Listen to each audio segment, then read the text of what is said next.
Good morning, everybody, and welcome back to the Funky Brain Podcast. And my name is Dennis. This is my Funky Brain. So our guest today is an inspiring man. He's an author, coach, speaker, host of the Choose Your Struggle podcast. Mr. Jay Shifman, how are you doing today, sir? I'm good. Thanks so much for having me. It's fun to chat with you. Yeah, we're gonna have a great time.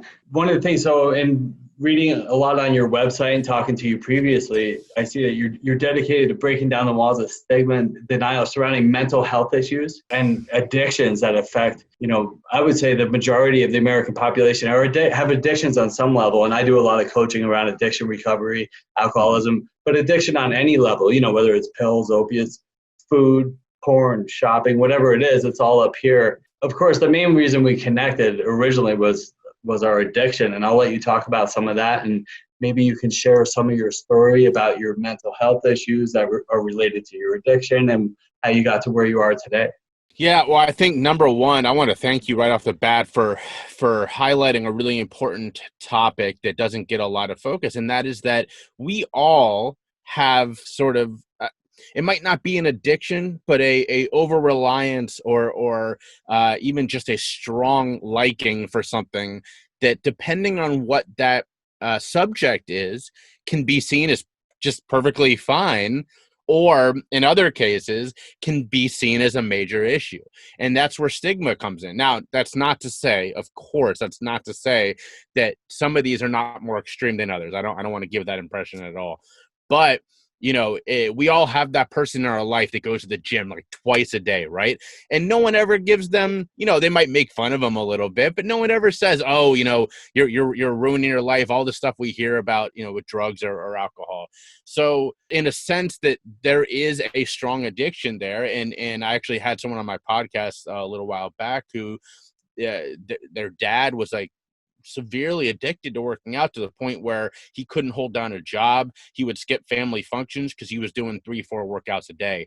Obviously, at that point, that's just as big of an issue, but it gets into sort of a gray area about the topic there. So I want to appreciate that you harped on that pretty early, because it is easy for someone to sort of, there, but the grace of God go I. And it's like, well, we all have something, right? A lot of it, and I coach people through a variety of different situations. And in a lot of cases, there's a lot of procrastination. It's a lot of establishing goals for yourself, but not getting them done. One, because there's too many. You're not focused on one thing, or you get into that mode of procrastination, which we're all guilty of. I'm not talking to you from up here. I'm talking to you at an eye level. It's part of the human condition. We all want to get really successful for doing very little amount of work, right? We want to get the most for doing the least. And so, we establish these goals, and then we're like, I'm going to do this, I'm going to do this. And then our subconscious mind kicks in and says, why don't we go to the gym? Or why don't we have a drink? Or why don't we pop some pills? Why don't we get stoned and play Xbox? So there's so many different things that we use, outside things, to cope with our insides. So I read a lot about the mental health part of your life. Mental health is a huge issue where a lot of people turn to alcohol, drugs, or addictions of any kind to numb that out because it's not acceptable, in the world we live in. So they get judged or ridiculed and turn to outside things like that and get addicted. So maybe you could share some of that part of your life with us. Yeah, 100%. I mean, everything you're saying is totally right. And we used to sort of separate these issues of mental health and substance misuse. And you're seeing much more now that they're in the same conversation, because it is so rare to have one without at least a little bit of the other. They're just that line is blurring to the point. So me personally, I was diagnosed with ADHD when I was 11, as many kids of the millennial generation were. And we now know, or we knew back then, it just wasn't as acted on, that inundating a developing brain, especially we all remember going through puberty, that can have some pretty serious side effects. And unfortunately for me, when I started to go through some of those side effects, my therapist didn't identify them as what they were, side effects, and instead diagnosed me with another issue and called it bipolar disorder. Sort of the case of trying to make a diagnosis fit some weird things that were going on, instead of saying, okay, this is what's happening, maybe it's this or whatever. So by the time I'm in my late teens, I'm taking pills for those issues as well. And when I'm in my early 20s, I'm on 5 or 6 different medications every day. I am carrying around a backpack full of pill canisters that I go nowhere without because, these things are my lifeline by this point. Even when it's starting to get me into trouble. I mean, there are clear memories of, the funniest story I tell is I was going to Israel when I was 21, and I got pulled out of a line at TSA and searched. And I mean searched because I have this backpack that has nothing in it but pill canisters. And lots of them. I mean, lots of pill canisters. And so they understandably said, there's no way this guy's not a drug dealer. And I wasn't. They all had my name on them. So this is starting to happen, but at this point, we're still really believing this therapist who's saying I've got a serious issue of mental health. For whatever reason, we never really thought, okay, these pills aren't helping me. Shouldn't I be getting better if I have this issue? That never enters the conversation. At 23 is when I sort of hit my tipping point, and I attempted suicide twice. I overdosed. I spent 3 weeks in a lockdown facility. I spent 3 months in a long-term care facility, what we used to call a mental institution. And there was when I finally started to meet people, both with issues of mental health and substance misuse.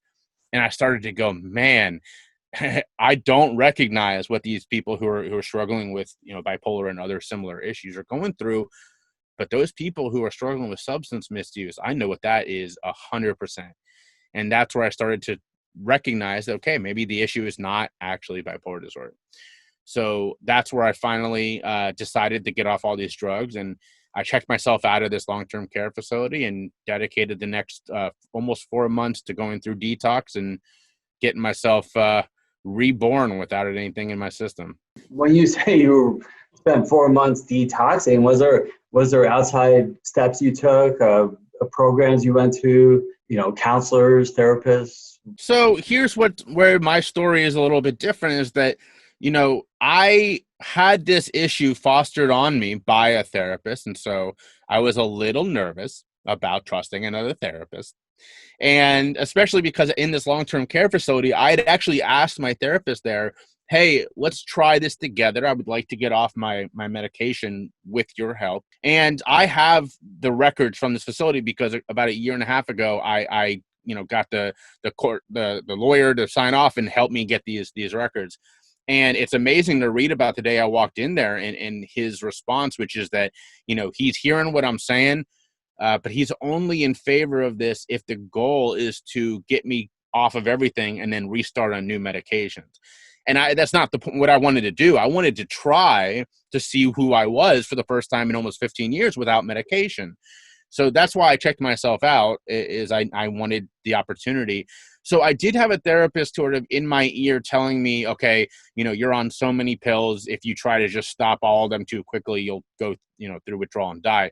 So I did have someone giving me a little bit of recommendation. I was seeing her once every couple of weeks just for literally that purpose, to check for more health than anything else.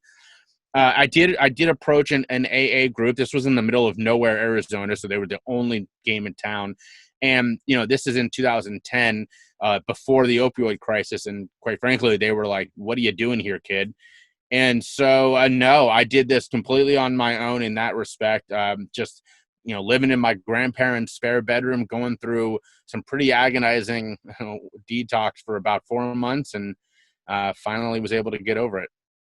Interesting. Well, yeah, and that's I would say kind of an uncommon story, but it's good to hear. I mean, like early on, I used to do, a lot of people, my listeners know I've been sober, clean since April of 2003, and early on, I did a lot of AA, and I still go every now and then, but I kind of outgrew the program. I think that there's a lot missing from the program. I think it's an excellent place to go.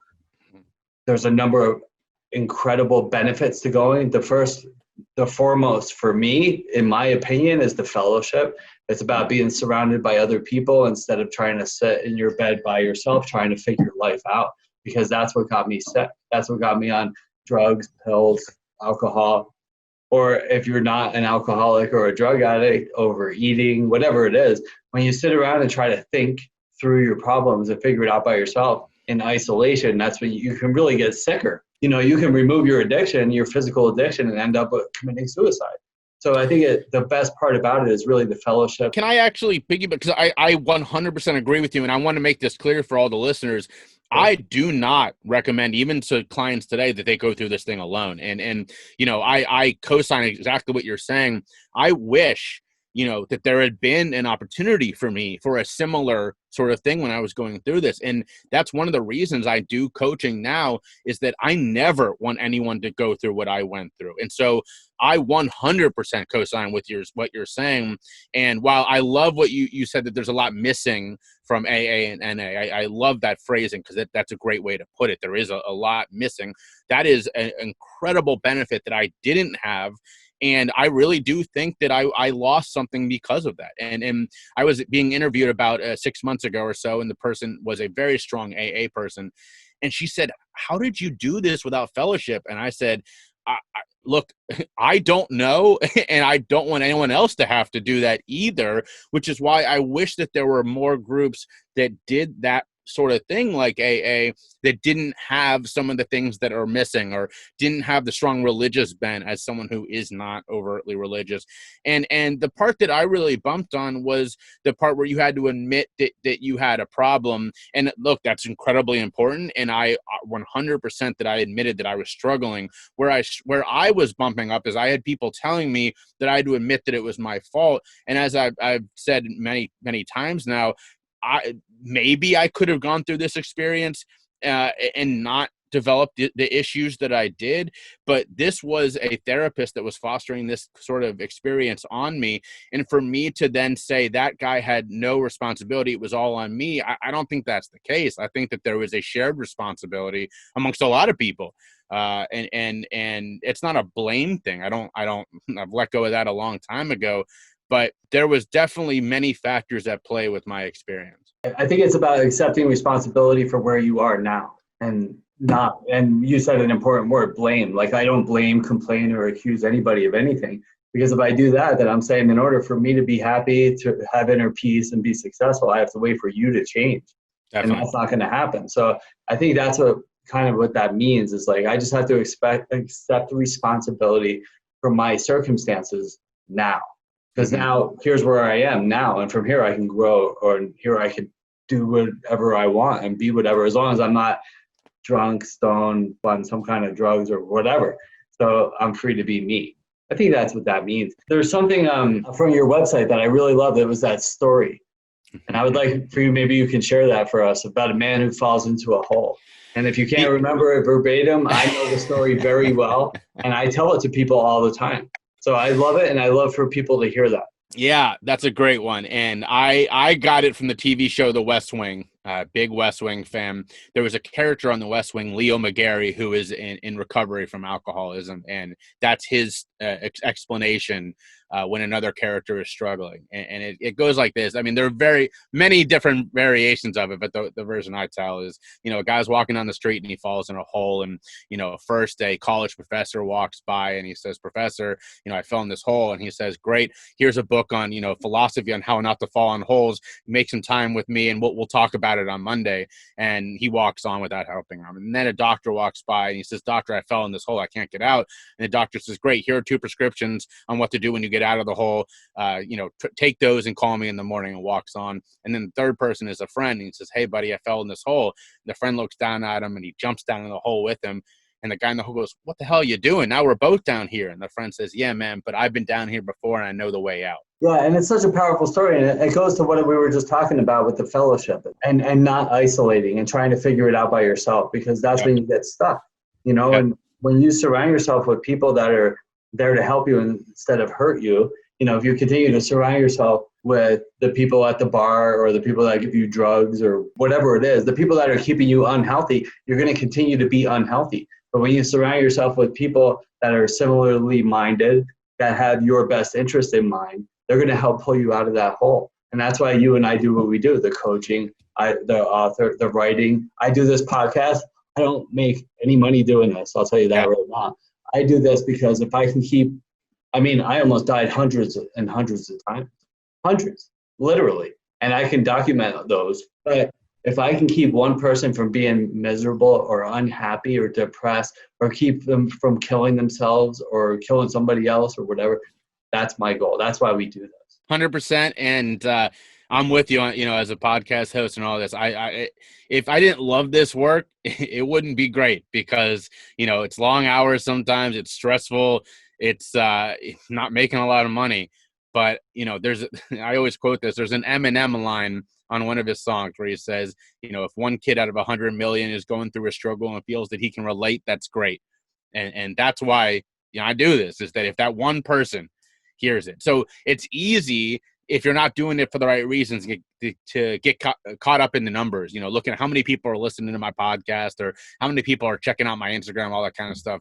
But if you're doing this for the right reasons, all of that will come. If they're coming, if they're not, it's not a big deal because you're finding your true measure of success. You're hitting your goals in other places. Well put.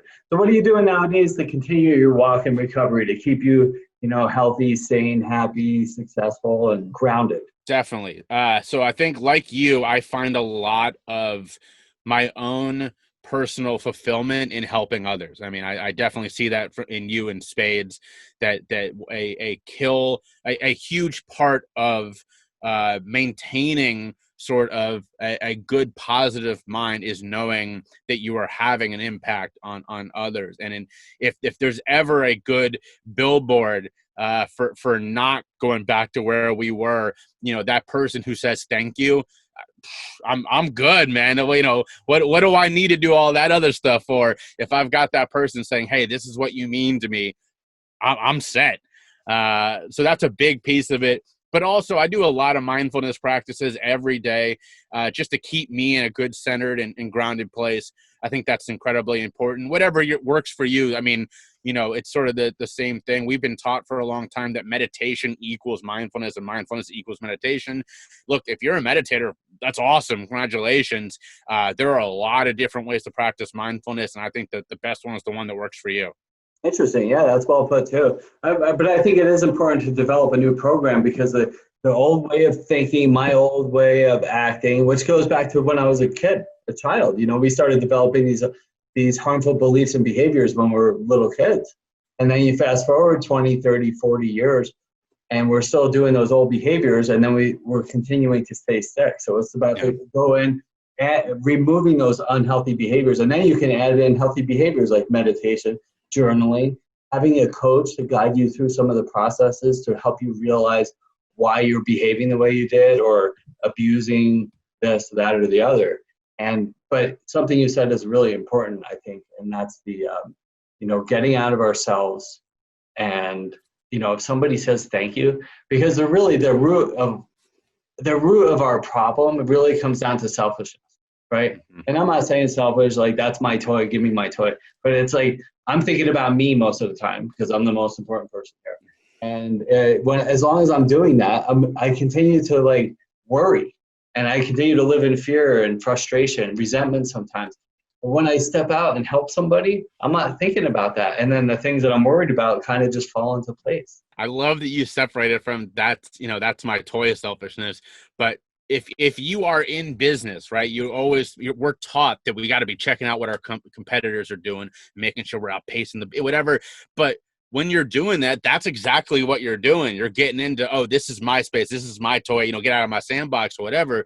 And at the end of the day, you may be hitting your numbers and you're still not going to feel fulfilled because you're still looking over your shoulder.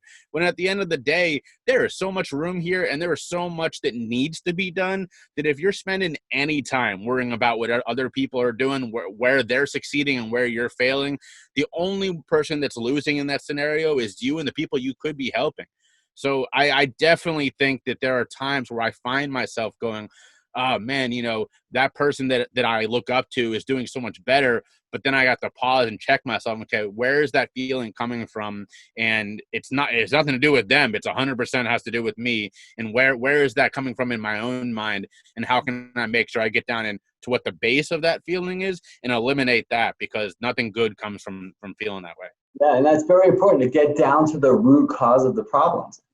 Because most of the solutions, including those pills, or talking to a psychiatrist or whatever, they're surface level things. You go to a psychiatrist, psychologist, and there is definitely a place for all that stuff. But it's a lot of it is like, all right, let's talk about your problems. And then it takes a half hour to get to something deep. And then 20 minutes later, your session's over and kind of, oh, come back next week.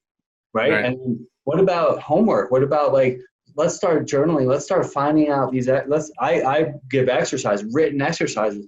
Why are you feeling this way? Let's get to the root problem, the root cause of the problem. And then we can start to work on fixing that and undoing that harmful behavior that could be 30 years old that you don't even 100%. know. Yes. Yep. And that's what we're talking about. So I'm sure you've been through some struggles and failures yourself. And I like to share that with my viewers and listeners because I want them to know that, it's not just snap a finger and everything's great. That's not how it goes. So I like to share those things too. Yeah, that's so important. I really applaud you for doing that, man, because I love the space that you and I both are so blessed to work in, but there are a lot of people who do what you and I do, and they 100% present that sort of false mirage of, I was screwed up before, now I'm perfect, let's whatever. And I just think it's so disingenuous, and it can be very harmful if that's what you're trying to live up to and it's fake. I mean, because nobody can reach that point, right? Perfection is just never going to happen. And so I love that you give a space for that. So thank you for doing that. Me personally, I have struggled with, depression, anxiety. I've had OCD my whole life.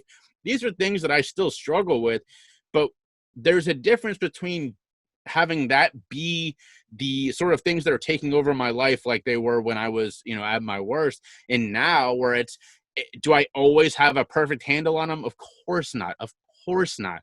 But am I in a much better place now where I know what to do if I'm struggling with something? Definitely.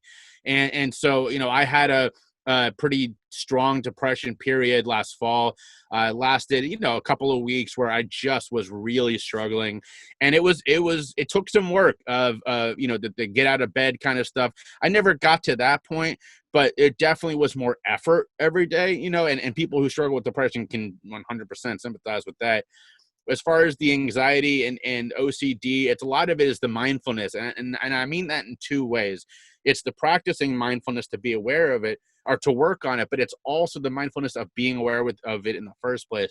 If my wife has to be the one telling me, hey, you're really struggling right now, it means that I'm so far out of it that I'm not even aware of where I am. And that in itself is a big problem.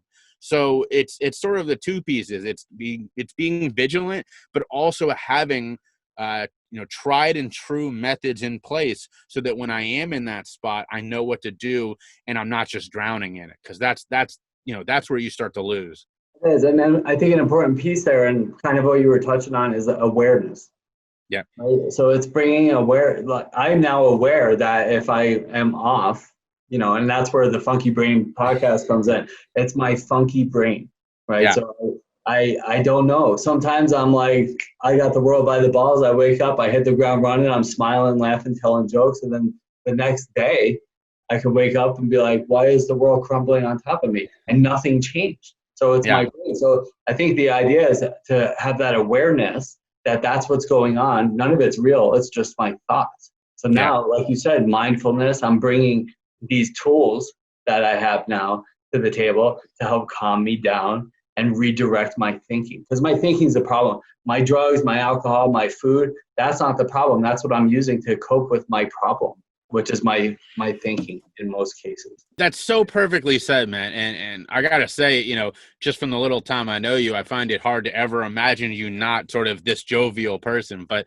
I believe that it's there. But there's someone who I was talking to not long ago who described it in a way that I really love. And he said, people want to focus on the drinking, but what you have to think, or the alcohol or other use, whatever the case is, but what you have to think about it is, it's like if someone had chicken pox and you only focus on their spots. It's like, no, that's a sign. That's a sign of something that's going on inside. And if you just tried to treat the spots on the person, you could color them over and then you're okay, great, you're fixed now, but that's not actually getting to the root of the problem. Same thing with if you're just trying to treat someone's drinking, well, what's going on underneath there that they're using the drinking for? And I think that's something that we see a lot in the addiction space is these treatment centers that only focus on the drinking. Yeah, of course, someone has to go through detox if they're drinking in a harmful way, but then you have to get down deeper. Why are you drinking this way? Or why are you using, substances this way?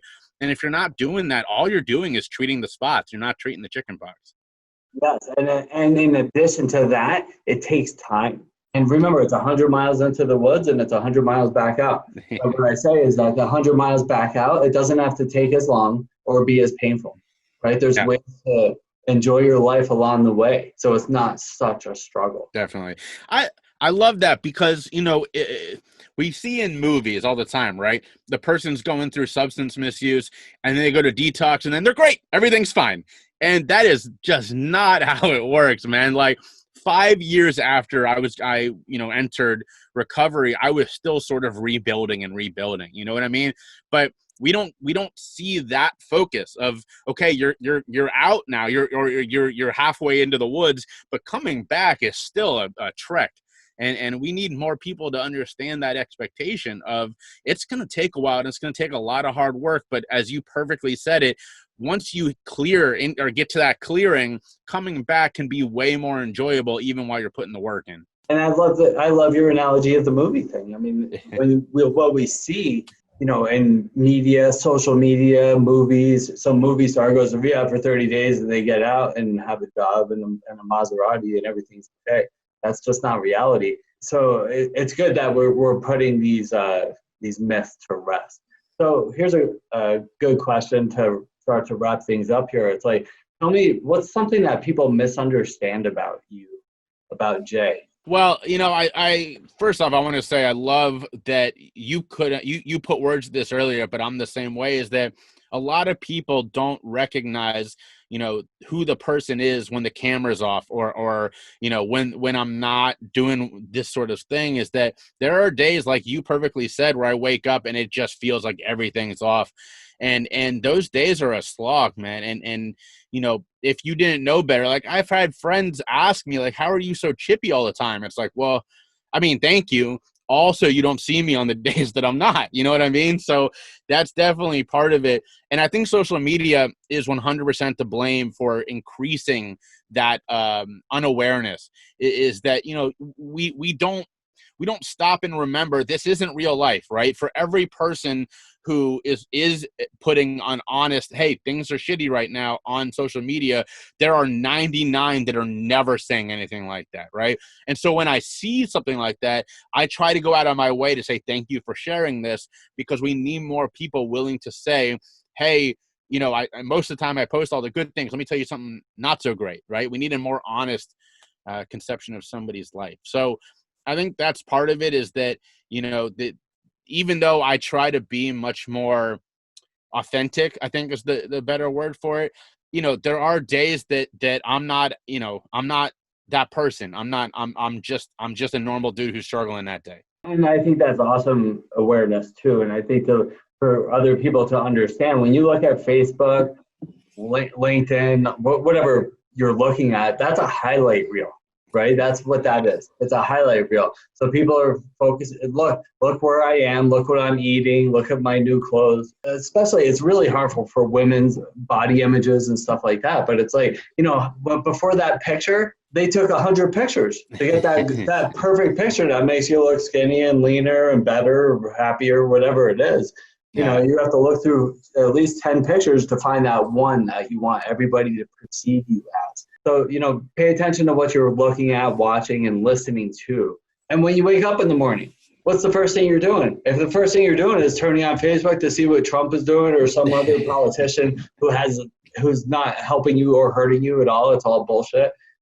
That's the way your day's going to go. But if you wake up, open your eyes, and listen to something helpful and read a book and put your mind in a peaceful direction, that's the way your day's going to go. It's your choice. 100%. And about a month ago, I made the conscious decision to stop sleeping with my phone in the room for that reason. Is I had to get rid of this. And now I wake up in the morning, I, hug my wife and our dog, who's always annoying the hell out of us at 8 in the morning or 6 in the morning, whatever time she decides to get up. So those are the things I do now. And it definitely starts my day in a much more positive direction than if I rolled over and grabbed my cell phone. Awesome. Well, thanks so much, Jay. I appreciate it. So how can people get in touch with you if they want to talk to Jay? Yeah, so you can find me at my website, which is jshifman.com, jayshifman.com. The Choose Your Struggle podcast, which I host, is anywhere you find your podcast. And find me on social media. If you search for one of those two things, you're gonna find me on social media somewhere. And Dennis, I really appreciate you having me. This is a fun conversation, and I'll be excited to put it out on my platform too. Yeah, maybe I could be on your show someday. Love to have you. Awesome. All right, everybody. Well, thanks for tuning in. Hope you found something useful here. And if myself or Jay could ever be of assistance or service, please ask. Have a great day today. So you can't think your way into a new way of acting. You have to act your way into a new way of thinking and being. Hi, I'm Dennis Berry, best-selling author, speaker, and life coach for addiction recovery. So many people are stuck in their addiction, whether it's like drugs or alcohol or food or shopping or sex or money, and they think they could just stop or try to figure it out on their own, but they don't change anything in their lives. Nothing changes if nothing changes. In order for change to happen, you have to change something. My clients will be like, oh, I'll stop tomorrow, or if this happens, then I stop, or someday I'll just give it up. And then they just sit around and think, and hope for different or better results, but it doesn't happen. You have to take action. Action most people aren't willing to take. People don't become willing until they're in enough pain, me included. And unfortunately, they wait, and time passes by. Even if you are willing, you don't even know where to begin. And that's where I come in. In my best-selling book, Funky Wisdom, A Practical Guide to Life, I talk about the how approach. How do I get sober? How do I stop doing drugs? How do I become healthier? How do I have more successful relationships? How do I become more financially successful? And the answer is how. Honesty, open-mindedness, and willingness. I have to honestly admit that there's a problem. I have to honestly admit that things aren't going well and there needs to be changes. And then once I do that, the door opens and I become open to seeing new ways of living. And then I become willing to make those changes. You can't solve a problem with the same mind that created it. That's why I'm here to help. And, I've been working with clients for over 15 years and helping them get clean and sober and change their lives and achieve inner peace and success. If you or somebody you love is struggling and doesn't know where to begin and how to make those changes to get to where they need to be, give me a call. Not tomorrow or in a week from now when you're hungover and your life is falling apart. Call now. Start making that change today and you'll be glad that you did. I'm sending you love and good vibes. Have a great day today.